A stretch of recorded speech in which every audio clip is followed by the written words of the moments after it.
I'm the investigator in charge for the National Transportation Safety Board. We're here down in South Padre Island, Texas, to investigate the crash of Air Care 1, which is an AS-350 helicopter, which was owned by Harlingen Emergency Care Foundation, Inc., and is operated by Metro Aviation, Inc., a Part 135 air carrier that's based in Shreveport, Louisiana.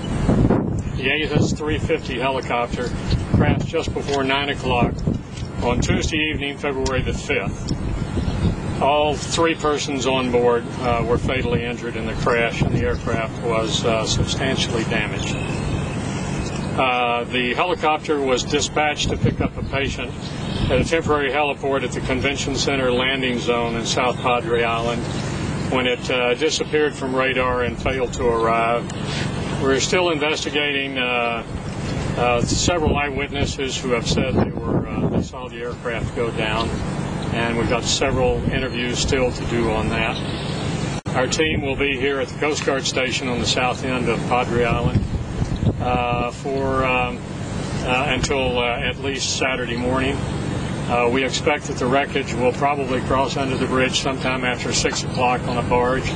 It has left the barge and it's on the way here to the Coast Guard station in South Padre Island. And after we recover that wreckage, we'll take it to another location where we're going to lay out all the parts and do tear-down analysis on several different components, especially gearboxes and the engines. And I really wanted to also put out my personal feelings of concern for the loss that the community has suffered. I know that especially the first responders, EMS and police and fire, are really affected by all of this. So I have a team of 9 persons here, myself, another National Transportation Safety Board agency investigator, and 2 FAA inspectors from San Antonio, an FAA inspector from Washington, D.C., and an FAA systems engineer from Rotorcraft Directorate and FAA headquarters in Fort Worth. We also have representatives from the aircraft manufacturer and from the engine manufacturer, so they're here to assist with that. They'll be involved. This is a several months long process for the initial investigation, and then it'll be sent up to the National Transportation Safety Board, which is a presidentially appointed independent agency up in Washington, D.C. We also have representatives from the aircraft manufacturer and from the engine manufacturer, so they're here to assist with that. And they'll be involved. This is a several months long process for the initial investigation, and then it'll be sent up to the National Transportation Safety Board, which is a presidentially appointed independent agency up in Washington, D.C.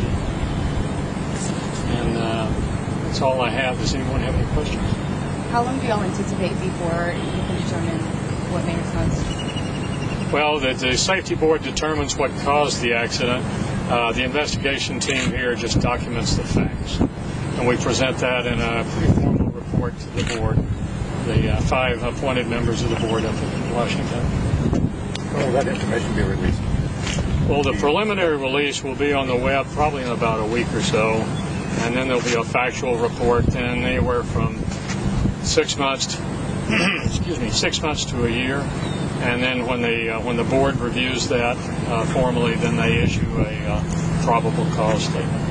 At this time, can you say whether weather or malfunction of the helicopter was maybe something leaning more towards what We're looking at all of that. We have recovered the maintenance records that were on board the aircraft, and we're currently reviewing the weather reports and all of that other stuff. We have the pilots' training records here on scene now, and we're already reviewing that.